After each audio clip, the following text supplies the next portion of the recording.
뭔가 하려고 움직이고 준비하는 사람에게 그 사람을 통해서 하나님이 계획하신 일들을 이루어 가신다는 겁니다. 하나님께서 먼저 행해달라고 기도하거나 기다리지 마시고 내가 먼저 움직이고 시작하면 하나님이 여러분들이 하는 일을 통해서 하나님께서 역사하신 줄 믿으시기 바랍니다. 나 나이가 많은데 내가 뭔 꿈이 있어. 영상 보셨잖아요? 저게 뭐 다 그렇게 오토바이 타고 어디 전국 일주 하는 얘기가 아니라 나이가 드셔도 내가 움직이면 뭔가를 해야 되겠다는 목표를 딱 갖고서 있으면 그것을 도달하기 위해서 내가 애를 쓸 때에 하나님은 그 모습을 통해서 역사하시고, 왜냐하면 그렇게 해서 하나님이 영광 받기를 원하시니까 그래서 역사하신다는 겁니다. 그러한 하나님과 여러분 평생 동행하시기를 주의 이름으로 축복합니다. 자, 여러분은 언제 사람들에게 내가 귀한 존재인가 아니면 가치를 인정받고 있는가라고 생각하실 때가 있습니까? 세상이 우리의 가치를 매길 때는 참 냉정한 것 같아요. 세상에서 볼 때는 저 사람이 무슨 차를 끌고 다니고 있는지, 또 아파트에 살고 있는지, 아파트는 또 몇 평에 살고 있는지, 또 연봉은 수입은 얼마나 되는지 이걸 따지면서 그 사람의 가치를 매기거든요. 그래서 우리는 그 가치를 인정받기 위해서 부지런히 자산을 모으고 열심히 땀을 흘립니다. 그런데 참 희한하죠. 그래서 어느 정도 이제 나이가 들고 어느 정도 사회적인 위치에 딱 있으면 이제 좀 남들이 부러워하고 그래야 되는데 이건 오히려 뭔가 마음 한구석이 허전한 느낌을 갖게 되는 거죠. 여러분, 우리가 진정으로 가치를 인정받는다라고 하는 것은 물질적인 게 아니에요. 눈에 잠깐 보이다 없어질 그런 물질적인 것, 육적인 것으로 우리가 가치를 매긴다는 것은 세상적인 논리고, 하나님은 그렇지 않다는 거죠. 성경에 보면 지금 사울과 다윗이 등장을 하는데, 지금 사울 왕이 다윗을 시기해서 다윗을 죽이려고 하거든요. 그러면서 사위를 삼으려고 합니다. 진짜 마음에 들어서 사위를 삼은 게 아니라 블레셋 사람을 통해서 죽게 하려고 사위를 삼으려고 해요. 그래서 큰딸 메랍을 주려고 합니다. 그때에 다윗이 제가 어떻게 감히 왕의 사위가 되겠어요? 저는 가난하고 천한 사람입니다. 라고 고백을 합니다. 그때부터 사람들에게 다윗이 달리 보이는 거예요. 그리고 그때부터 하나님께 또 마음에 맞는 사람으로 하나씩 서가고 있다라고 하는 겁니다. 자, 그러면 세상이 매기고 있는 그 기준, 세상이 보는 가치의 기준이 아니라 하나님이 인정하는 가치 있는 사람, 그런 사람은 과연 어떤 사람일까? 오늘 말씀을 통해서 함께 은혜를 나누겠습니다. 자, 첫 번째는 그런 가치 있는 사람이 되는 것은 진실한 사람입니다. 여러분, 인류의 역사를 보면요, 아담과 하와, 그 이후에 가인과 아벨의 일이 일어나죠. 그러니까 가인과 아벨의 싸움, 곧 선과 악의 싸움의 역사가 바로 인류의 역사인 겁니다. 그걸 바꿔 얘기하면 선과 악의 싸움이 인류의 역사라고 하는 거죠. 그런데 그 말을 조금 다르게 보면 악한 사람이 득세를 해서 귀한 사람 또는 선한 사람을 못 살게 굴 때도 있다는 거예요. 괴롭힐 때도 있다는 거예요.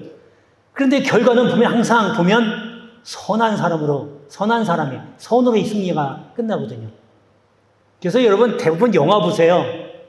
물론 영화가 지금 미국이 영화가 다 지금 세계를 지배하고 있긴 하지만 다 보면 결말이 해피엔딩이에요. 다 손으로 끝나잖아요. 자, 그러면 이제 오늘 말씀을 한번 보면 이제 다윗과 사울의 그 모습을 보면서 알 수 있습니다. 자, 이 분량이 좀 많아서 다는 읽지 않겠습니다. 22절부터 27절까지 그 다윗과 지금 사울에 대응하는 그 내용들이 나오는데, 내용을 요약하면 이렇습니다. 그 앞에 부분에서 사울이 이제 다윗을 시기해서 죽이려고 계획을 합니다. 그래서 내가 큰딸 메랍을 줄 테니까 넌 가서 블레셋 사람하고 싸워라 이거죠. 그건 싸우다가 죽게 만들려고. 그런데 가서 싸울 때마다 다윗이 이기거든요. 그러니까 어쨌든 이겼으면 약속을 지켜야 되잖아요. 큰딸을 주겠다고 약속했으니까 지켜야 되는데 얘기가 쏙 들어가요. 그런데 거기 또 그 밑에 딸 미갈이 또 다윗을 사랑해요. 또 사울이 이걸 이용하는 거예요. 그래서 내 사위가 되려면 조건을 또 오는 거예요. 블레셋 사람 포피 100개를 갖고 오라 얘기해요. 사람을 죽여서 갖고 오란 얘기예요. 그러니까 블레셋 사람들 적진에 들어가서 싸우다 죽어라 이 얘기죠. 그러니까 다윗이 말씀대로 가서 블레셋 사람하고 싸워서 100사람을 다 죽이고 포피를 갖고 와서 바치는 거예요. 여러분 이 정도 되면요 이제 말도 좀 들어줘야 되잖아요. 그런데 주기는 주는데 엉뚱한 미갈을 주는 거예요. 그러니까 약속을 몇 번 번복하는 거예요. 결국 진실한 사람이 아닌 거죠. 반면에 다윗은 말씀대로 행하는 진실한 사람이었다라고 하는 것을 알 수 있습니다. 그래서 하나님은 이렇게 진실한 사람을 사용하여 진실하지 못한 사람을 계획이나 여러 많은 일들을 다 파해버렸었다라고 하는 겁니다. 그래서 하나님께서 다윗을 선택하셨고 귀하게 여겼다라고 오늘 말씀의 마지막 부분에 심히 귀하게 됐다라고 하잖아요. 그 귀하게 된 다윗은 바로 이렇게 하나님 앞에서 진실했기 때문에 하나님께서 귀하게 만들었다라고 하는 겁니다. 여러분 내가 하려고 하면 안 돼요. 아까 초반에 말씀드린 것처럼 내가 세상 눈에 맞추어서 스펙을 많이 쌓아서 인정받으려고 하고 내가 열심히 박사학위 몇 개, 5개, 6개, 7개 따가지고 여러분 지금 엊그저께 신문 보니까요. 박사학위 3개 있는데도 일할 곳이 없대요. 일할 자리가 없대요. 이제 박사학위가 문제가 아니에요. 하나님이 길을 열어주셔야 박사학위가 아니고 아무것도 없어도 열어주시면 그냥 되는 거예요. 박사학위가 10개면 무슨 소용이 있어요? 하나님이 길을 다 막아버리는데. 막아버리면 제 아무리 인간적인 능력이 아무리 뛰어난다 해도 될 수가 없는 거예요. 그러니까 이렇게 하나님께 쓰임 받으려면 먼저 하나님 앞에 귀한 존재가 되어야 된다라고 하는 겁니다. 여러분 우리 연무대 교인들도 하나님 앞에 귀한 존재가 돼서 크게 쓰임 받고 하나님께 큰 영광을 돌리는 그런 여러분 되시기를 주의 이름으로 축복합니다. 자, 두 번째 귀하게 되는 사람은 함께 한 사람이 귀하게 됩니다. 여러분 요셉이 형들의 미움을 사가지고 애굽으로 끌려가잖아요. 노예로 끌려가잖아요. 그것도 보디발 장군의 노예로 끌려갑니다. 이것도 억울한데 이제 그 노예 생활을 하면서 그 중에서도 성경에 보니까요. 요셉과 하나님이 함께 하셨다라고 기록하고 있어요. 그러니까 노예 생활하면서는 하나님이 함께 하신 거예요. 그러면 여러분 잘 보세요. 하나님이 함께 하시면 뭐든지 다 형통할 것 같잖아요. 하나님이 이제 함께 하셨으니 내가 잘 될 것 같잖아요. 그런데 더 억울한 일을 당하는 거예요. 형한테 미움 살 만한 일도 한 게 없는데 미움 사가지고 애굽으로 끌려왔어요. 그것도 노예로 끌려왔어요. 이것도 억울한데 이제는 옥살이까지 하게 됐어요. 왜요? 보디발의 아내가 시험을 하는 거죠. 이것 때문에 옥에 갇히게 돼요. 근데 성경에 보니까 옥에 갇히면서 옥생활 할 때도 하나님이 요셉과 함께 하셨다라고 하는 겁니다. 그리고 거기서 2년 동안 옥살이 하고 이제 애굽의 총리가 됩니다. 이제 인생 역전된 거예요. 쉽게 말하면. 자기 말 한마디면 모든 천지가 다 머리를 수그리는 위치에 왔어요. 그런데 그때도 성경에 보니까 하나님이 요셉과 함께 하셨다라고 하는 거예요. 그러니까 요셉은 고난을 받을 때도 하나님이 함께 하셨고 또 하나님께서 높은 자리에 올려주셨을 때도 하나님이 함께 하셨다라고 하는 겁니다. 그래서 요셉은 형통하게 된 겁니다. 이렇게 하나님이 함께 하느냐 안 하느냐가 엄청난 차이입니다. 여러분, 하나님이 함께 한다는 이야기는 내가 어제도 말씀드린 것 같은데 내가 하나님을 가까이 하면 하나님이 나를 가까이 하게 돼 있고 그렇게 되면 하나님이 나와 함께 할 수밖에 없는 겁니다.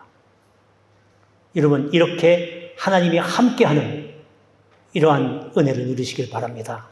자, 이제 본문을 보겠습니다. 본문의 28절에 보면 여호와께서 다윗과 함께 계심을 사울이 보고 알았고 사울의 딸 미갈도 그를 사랑하므로. 자, 여기 보니까 사울이 지금 왕입니다. 가진 게 없는 게 없어요. 가진 게 얼마나 많겠어요. 말만 하면요 다 갖다 바칠 정도예요. 가진 게 많았지만 두려워했어요. 왜요? 다윗이 하나님과 함께 한 것을 그가 하는 걸 보고 알고 느낀 거죠. 하지만 사울은 이미 하나님께서 그 하나님의 영이 사울에게서 떠났어요. 그러니까 제 아무리 돈이 많고 재산이 많고 물질이 많고 명예가 높은 위치에 있을 정도의 명예가 있다 할지라도 하나님이 함께 하지 않으면 그게 무슨 의미가 있겠어요? 다윗이 고백한 것처럼 나는 가난하고 천한 사람일지라도 하나님이 함께하면 아무리 돈 많은 사람이나 명예가 높은 사람이나 지위가 높은 사람일지라도 부러울 게 하나도 없는 거예요. 그런 사람은 절대로 하나님이 함께하는 사람을 이길 수가 없습니다. 그래서 여러분 늘 누차 강조하지만 눈에 보이는 것에 집착하지 말고 눈에 보이지 않는 하나님의 손길을 보고 그것을 쫓으란 말이에요. 지금은 당장은 육신적으로는 편할지 모르지만 나중에 엄청나게 후회를 하는 거죠. 오늘 다윗이 하나님과 함께 하셨기 때문에 사울이 그렇게 높은 위치에 있었어도 많은 자산이 있었어도 두려워했다라고 하는 겁니다. 여기를 그 다음에 보니 29절에 그냥 두려워한 게 아니라 더욱 두려웠다. 더욱이란 말을 2번 썼어요. 그러니까 지금 엄청나게 무서운 거예요. 다윗이 하나님과 함께 하심을 그걸 인정했거든요. 그러니까 감히 자기가 하나님을 대적한다는 건 상상을 못하는 거죠. 여러분 여기다 대놓고 하나님과 한판 붙어보실래요? 하면 여러분 거기 한판 붙어볼 사람 있어요? 없잖아요. 제가 이렇게 직접적으로 물어보면 안 하지만 여러분 은근히 대적하는 사람들이 많거든요. 대적이라는 게 뭐 별거 아닙니다. 하나님 말씀에 불순종하면 그게 대적이에요. 불순종하는 게 대적이에요. 하나님과 한번 실험 한번 해보실래요? 하면 설왕설래 하죠. 고기를 잘잘잘 걸죠. 그런데 말씀 불순종하는 건요 밥 먹듯이 해요. 그리고 하나님을 두려워한대요. 그러면서 무슨 하나님이 함께 하십니까? 여러분 먼저 하나님 앞에 말씀에 순종하세요.